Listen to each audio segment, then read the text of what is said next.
오늘 황금률 설교 몇 번째입니까? 네 번째입니다. 그리스도의 황금률과 또 일반 은총의 황금률의 차이점이 있다고 그랬습니다. 결론부터 말씀드리자면 출발 지점이 다르다고 그랬습니다. 일반 은총의 황금률, 세상 곳곳 어디에나 있는 이 일반 은총의 황금률은 바로 인간의 욕망에서부터 출발합니다. 내가 어떤 것을 원하고 성취하고 싶을 때 일단 나에게 무엇을 줄 수 있는 사람에게 내가 먼저 다가가서 그 사람에게 내가 받고 싶은 대로 대접한다는 것이죠. 일반 은총의 황금률은 삭개오도 지킬 줄 압니다. 욕심 많은 스크루지 영감도 일반 은총의 황금률을 잘 지켰기 때문에 부자 됐을 거예요. 그런데 그리스도께서 가르쳐 주신 황금률은 인간의 욕망에서 출발하지 않고 하나님이 주시는 좋은 것에서부터 출발합니다. 출발 지점이 달라요. 하나님께서, 하늘 아버지께서 우리에게 좋은 것을 부어주셨으니 그 사랑을 힘입어서 너희도 다른 사람을 네가 대접받고자 하는 대로 다른 사람을 대접하라고 말씀하셨습니다. 그렇다면 하나님께서 우리에게 주시는, 우리 신자들에게 주시는 좋은 것은 무엇일까요? 그것은 다름 아니라 하나님의 사랑입니다. 다른 종교의 신은 정성을 다하지 않으면 벌도 내리잖아요. 그런데 기독교의 하나님은요, 우리가 무엇을 바쳤기 때문에 사랑을 주시는 분이 아니에요. 먼저 우리에게 오셔서 독생자 예수 그리스도를 내어주신 그 하나님의 사랑이 기독교의 핵심이고 출발입니다.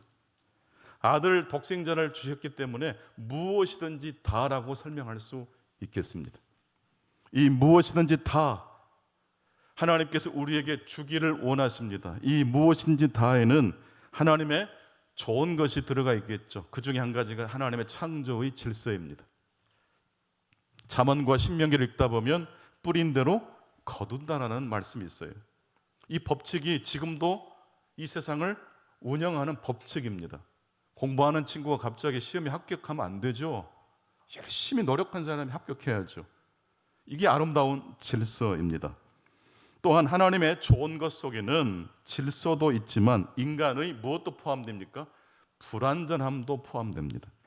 지난 주일 키스 자렛이라는 이 재즈 피아니스트 이야기를 전달해 드린 기억이 있습니다.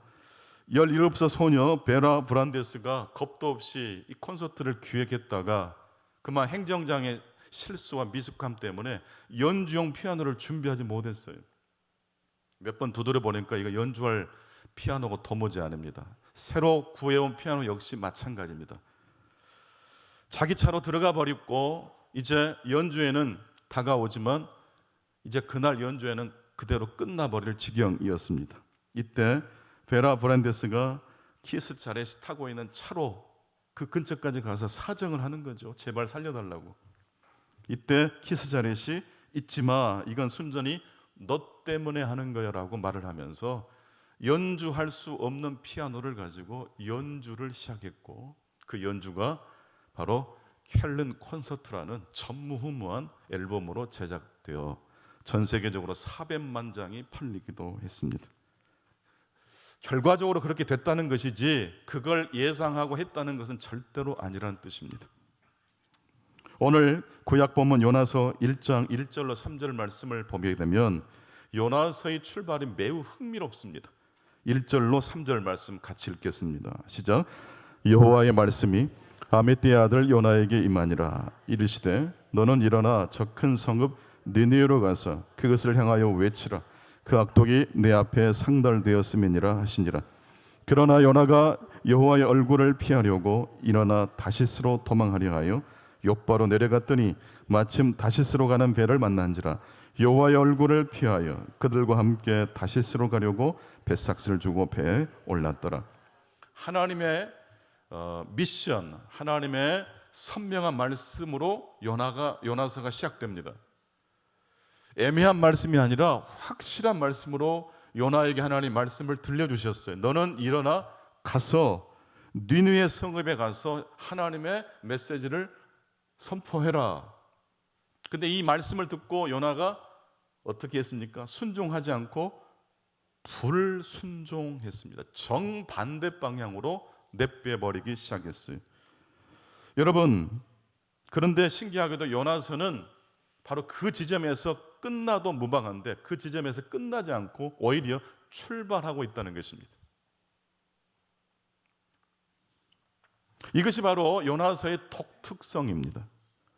요나서는 그런 점에서 볼 때 하나님의 좋은 것에서부터 출발하는 책이라고 말씀드릴 수 있어요. 하나님의 좋은 것, 하나님의 사랑이 요나의 불완전함을 수용하셨기 때문입니다.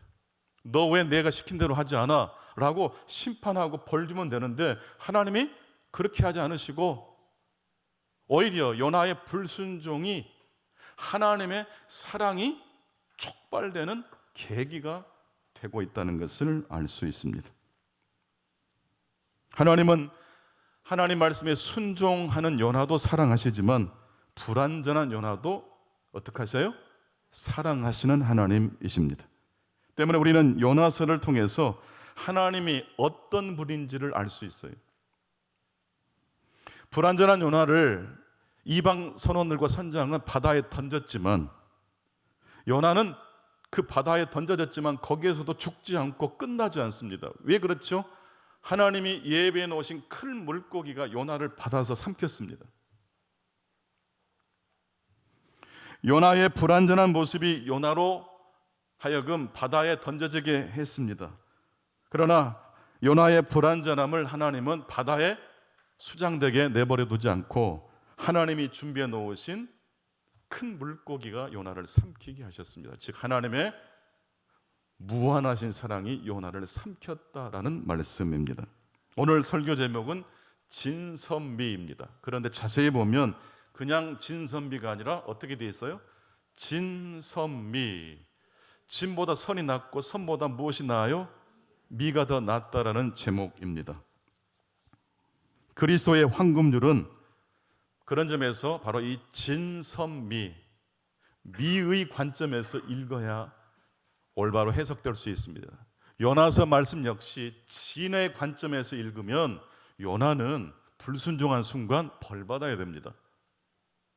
근데 진이 아니라 옳고 그름이 아니라 아름다움의 관점에서 하나님은 요나를 바라보십니다. 이 녀석 좀 봐라. 내 말을 듣고도 불순종하네. 하나님의 장난기, 하나님의 무한하신 사랑이 요나를 보고 오히려 추격하기 시작하고 있는 것을 볼 수 있습니다. 첫 번째 말씀입니다. 진은 무엇이 참인지 무엇이 가짜인지를 분별하는 것입니다. 참 진짜를 쓰지 않습니까? 진선미에서 진은 항상 먼저 앞부분에 등장합니다. 무엇이 옳고 무엇이 그른지 판별하는 것, 이 정의에 대한 이 기준은 각 나라마다 각 문명마다 좀 다르지만 분명한 것은 어떤 공동체도 진을 선보다 진을 미보다 앞세운다는 것입니다.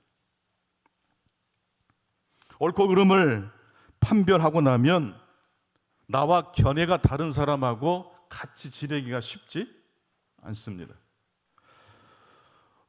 진실이 너무 중요하던 나머지 사람들은요, 옳고 그름을 가지고 서로 논쟁하면 어디까지 갑니까? 기어이 싸우는 데까지 갑니다. 미술관에서 다투는 사람을 제가 본 적이 없어요. 근데 국회에 가면 엄청나게 싸우시더라고요. 아름다움을 전시하는 공간에서는 사람들이 좀 거칠어진 마음이 오히려 원순해집니다. 미술관에서 그 도슨트를 하시는 분이 그런 말씀하세요. 도슨트 해설사들이 이제 입구에서 미술관 입구에서 이제 설명을 듣고자 신청한 분들과 만나는데 몇 시에 어디에서 만납시다라고 하면 딱 만나는데 그때 나이에 관계없이 사람들이 다 모여드는데 그 모습이 한결같대요. 다 소풍 가는 어린아이처럼 즐거운 표정으로 온대요. 오늘 우리의 삶에서 발생하는 대부분의 문제는 미의 문제가 아니라 진의 문제 때문에 서로 충돌하고 있습니다. 내가 무언가 옳은 판결을 내리고 나면 그 반대편은 없어져야 될 적이 되고 맙니다. 그런데 요나서를 읽어보니까 하나님의 말씀에 불순종한 요나를 하나님은 어떻게 하세요? 품어주세요. 진리의 관점에서 요나를 보지 않고 미의 관점에서 요나를 보기 때문에 그렇습니다. 모든 드라마는 갈등이 핵심이거든요. 그러니까 주인공을 괴롭히는 악당이 등장하면 훨씬 드라마가 몰입되고 재미있습니다. 요나서도 첫 번째 장면에서부터 불순종으로 시작합니다. 그래서 그 다음이 어떻게 될까 궁금하지 않습니까? 그런데 우리의 현실은 어떻습니까? 요나를 다루시는 하나님의 방식대로 우리들이 자녀를 바라보지 않아요. 요나를 기다려주시고 끝까지 사랑으로 추격하시는 하나님의 시선으로 내 아내를, 내 남편을 보지 않는다는 데 문제가 있어요. 진리의 측면에서만 보면 요나는 상종하기 어려운 인물이고 하나님의 정의를 무너뜨린 인물입니다. 그런데 놀랍게도 요나서는 요나서 1장 3절에서 끝나지 않고 오히려 그 지점에서부터 씩씩하게 힘차게 출발하고 있습니다. 진선미의 관점에서 보면 이건 불가능한 이야기인데 미선진의 관점에서 보면 얼마든지 가능한 이야기입니다. 하나님의 사랑, 그리스도의 황금률의 핵심은 그러므로 무엇이든지 다라는 이 표현 속에 담겨져 있습니다. 하나님의 사랑을, 무한한 사랑을 받았으니 그러므로 무엇이든지 다, 어떤 상황, 어떤 지점에서도 하나님의 사랑을 생각하고 그 사랑을 힘입어 다른 사람을 사랑하라고 말씀하고 있습니다. 우리는 성경도 미선진의 관점에서 읽지 않고 진선미의 입장에서 읽어요. 그래서 성경 읽다가 싸워요. 청년들이 가끔 물어요. 목사님 왜 이렇게 교파가 많아요? 그건 참 부끄럽고 아쉽지만 인간이 불완전한 존재여서 그래. 미선진의 관점에서 성경을 읽었다면 절대 싸울 일이 없었을 텐데 진선미의 입장에서 읽으니까 네 말이 맞니 내 말이 맞니 라고 다투다 보니 교파가 갈라지고 말았어. 그런데 중요한 것은 그럼에도 불구하고 요나를 품어주신 그 하나님이 불완전한 우리 인간의 모습을 품어주신단다. 정말로 진선미의 관점이 아니라 미선진으로 성경과 우리의 삶을 읽으면 어떤 일이 벌어질까요? 두 번째 메시지입니다. 아름다움에는 경계가 없다는 것입니다. 무엇이든지 다 경계가 없다는 말씀이잖아요. 미의 관점에서 이 세상을 바라보면 경계가 사라져요. 옳고 그름으로 시선으로 다른 사람을 보면 나와 다른 사람은 차별하게 되고 나와 견해가 다른 사람은 같이 한 공간에 있기도 어려워요. 그러나 여러분, 옷 스타일이 다른 것 가지고 싸우지는 않죠. 권사님 파마를 이상하게 했어라고 막 집요하게 쫓아다니면서 스트레스를 주지는 않잖아요. 아, 저 사람의 스타일이구나. 아름다움은 각각의 서로의 취향을 존중해 줍니다. 반대로 진리는 옳고 그름이 분별되면 척을 지게 됩니다.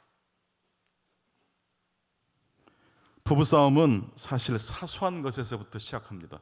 치약을 밑에서부터 짰느냐 중간 허리에서부터 짰느냐, 이거 지금도 해결되지 않은 미스테리라고 합니다. 근데 왜 저렇게 중간에서부터 짜지라고 판단을 내리고 나면 그때부터 남편이 아닙니다. 죽여야 될 존재가 돼요. 지구를 떠나면 좋겠어요.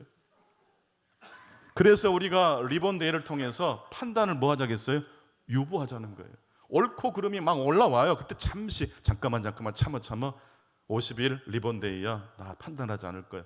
1분만 30초만 숨을 고르고 판단을 유보하면 순식간에 진리가 우리를 점령하는 게 아니라 하나님의 복음이, 하나님의 아름다운 선율이 우리를 터치합니다.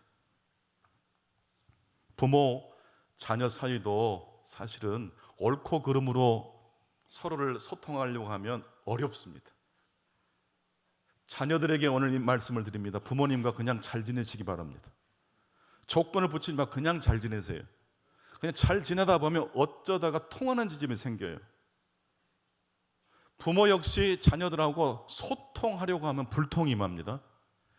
통하려고 하면 안 돼요. 원래 안 통하다고 전제해놓고 잘 지내려고 노력하시다 보면 어쩌다가 저 녀석 나 닮았네?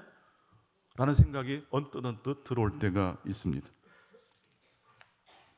그리스도의 황금률은 진선미가 아니라 미선진으로 세상을 바라보라는 황금률입니다. 때문에 그리스도의 황금률은 좋은 것에서부터 출발한다는 것입니다. 복음은 기쁜 소식입니다. 사람은요, 좋은 충고를 아무리 해줘도 그 사람 좋은 충고로 바뀌지 않습니다. 사람은요, 아름다운 것을 경험할 때 변화됩니다. 장가게 다녀오신 분들 계시잖아요. 중국. 저도 언젠가 가보고 싶어요.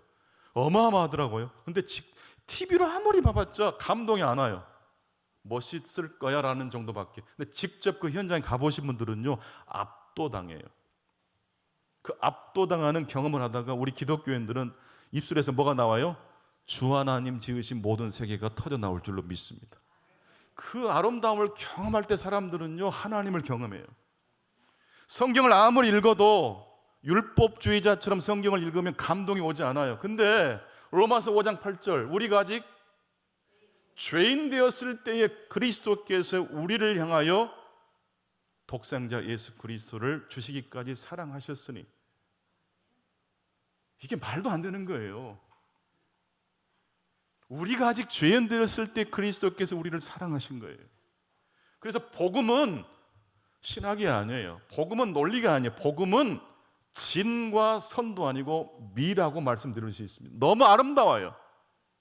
그래서 이 설교를 들을 때 복음이 등장하는 지점에는 설교자도 흥분이 되고 듣는 사람도 흥분이 되는 거예요. 말이 버벅거리게 돼요. 왜요? 여러분, 만약에 예수님을 이 자리에서 우리들이 만난다면 말이 제대로 나오겠어요? 버벅거리게 되겠죠. 똑같아요. 수업 시간에 선생님이 아이들을 데리고 운동장으로 나갔습니다. 운동장 사이사이에 보면 야생꽃이 있단다. 그 꽃을 스케치하는 것이 오늘 수업이야. 아이들을 운동장에 풀어놨어요. 근데 두세 명이 모여있는 아이들이 뭐라고 막 이야기를 해요. 한 아이가 그러는 거예요. 와, 꽃이 너무 작다. 이걸 어떻게 그려?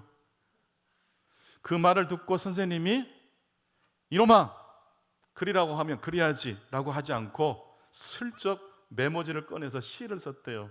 그 시가 이런 내용이에요. 자세히 보아야 예쁘다, 오래 보아야 사랑스럽다, 너도 그렇다.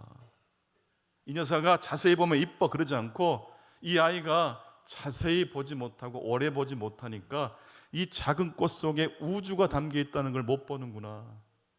그래서 그 즉시 실시간으로 가르침을 준 게 아니라 살짝 돌아서 나와서 메모지를 꺼내서 시를 쓴 거예요. 같이 해보시겠습니다. 자세히 보아야 예쁘다, 오래 보아야 사랑스럽다. 자, 서로를 바라보면서 시작. 당신도 그렇습니다. 네. 우리는 자세히 못 봐요. 오래 못 봐요. 진의 관점에서 너무 서둘러서 평가하고 판단해. 그래서 서로의 진면목을 모른 채 넘어가요.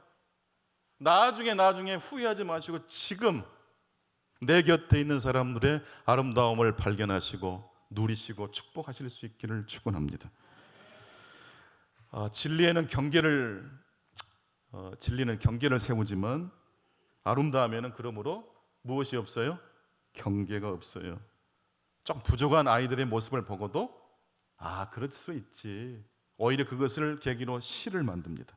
그래서 세 번째 말씀, 아름다움이 세상을 구원한다라는 말씀으로 오늘 말씀의 결론을 내리고 싶습니다. 진선미가 세상을 구원하는 것처럼 보이지만 절대 그렇지 않습니다. 지금 미국과 이란의 타협점은 진선미로 접근하면 타협이 될까요? 옳고 그름으로 따지기 시작하면 죽을 때까지 해결이 안 될 거예요. 그러나 미의 관점에서 바라보면 해결책이 생길 거예요. 요나서는 교리책이 아니에요. 요나서는 아름다운 책이에요. 불순종한 요나, 하나님 말씀을 정반대로 해석한 요나지만 거기서부터 씩씩하게 하나님 말씀이 출발합니다. 통하기를, 뭔가 소통되기를 기다리면 평생 소통하기 어려워요. 나와 다르다는 것을 인정하면 오히려 소통할 수가 있습니다. 어제 백상예술상이라는 그 꽤 유명한 그 시상식이 있었더라고요. 거기에서 그 왕과 사는 남자에 출연했던 배우 유해진 배우가 대상을 수상했습니다. 제가 참 좋아하는 배우거든요. 근데 늘 조연상을 받고 그 조연상에 늘 머물렀던, 본인도 조연상이 이제 마지막 정착점이라고 생각했었는데 이번에 대상을 거머쥐게 됐습니다. 얼굴이 예쁜 것도 아니고 치아가 고른 것도 아니고 딱 보면 와, 그냥 흔하디 흔한 모습이잖아요. 근데 이분이 연기를 시작하면 그 인물에 푹 빠져가지고 이 사람 외에는 달리 연기할 수 없는 그러한 무늬와 색깔로 연기를 합니다. 수상 소감이 좀 특별했는데 내가 상을 받을 수 있었던 건 나의 상대 배우였던 박지훈이라는 배우가 좋은 눈빛과 감정을, 호흡을 나에게 주었기 때문에 내가 그것을 받아서 연기했던 것 뿐이라고 말하더라고요. 듣고 보면 무슨 이야기를 하고 있어요? 유해진 배우가 마치 황금률 이야기를 하고 있잖아요. 그러므로 무엇이든지 남에게 대접을 받고자 하는 대로 너희도 남을 대접하라. 그래서 그 수상 소감이 대상을 수상한 수상자만 기쁜 게 아니라 거기에 모인 모든 사람들이 행복해요. 그 장면을 본 전 국민이 갑자기 행복해졌을 것 같아요. 여러분, 행복의 비밀은 어디 있어요? 내가 아무리 잘한다고 해서 행복해지지 않아요. 나와 함께 매일매일 겹치듯 만나고 또 헤어지고 만나는 이 상대방이 나에게 황금률을 적용해 줘야 돼요. 내가 먼저 또한 그 황금률을 적용해야 돼요. 더 나아가서 그리스도의 사랑을 받은 우리 신자들은 저 사람이 나에게 잘해줄까 안 해줄까를 따지기 전에 하나님의 사랑으로 가득 찬 그 사랑을 가지고 다른 사람을 나보다 낫게 여기실 수 있기를 축원합니다.